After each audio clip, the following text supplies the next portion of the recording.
तर पुण्याच्या मांजरीमध्ये आदिवासी मुलांच्या शासकीय वसतिगृहामध्ये भयान अवस्था दिसतेय। वसतिगृहाच्या खोलीमध्ये 9 ते 10 विद्यार्थ्यांची राहण्याची व्यवस्था आहे। वसतिगृहातील अस्वच्छता आणि पाण्याच्या गळतीमुळे विद्यार्थी पुरते हैराण झालेले आहेत। वसतिगृहातील अभ्यासिकेची देखील वाईट अवस्था असल्याचं बघायला मिळतंय।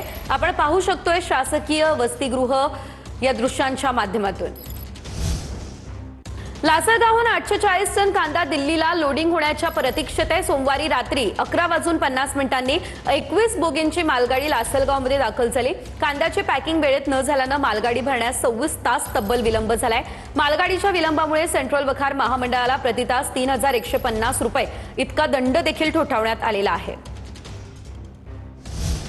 साधारण 840 टन जो कांदा आहे तर तो लासलगाव येथून दिल्लीसाठी पाठवण्यासाठी पावले उचललेले आहेत। आपण पाहू शकतात का या ठिकाणी 9 ट्रक मधून या ठिकाणी कांदा जो आहे तर तो दाखल झालेला आहे। मात्र कांद्याची प्रतवारी असेल किंवा पॅकिंग असेल तर त्याच्यामुळे कुठतरी या ठिकाणी हा कांदा येण्यासाठी उशीर झालेला आहे। सेंट्रल वखार महामंडळाला प्रति तास 150 रुपये बोगी प्रमाणे 21 बोग्यांना 3150 रुपये असा दंड जो आहे तर तो प्रति तासाला सुरू झालेला आहे।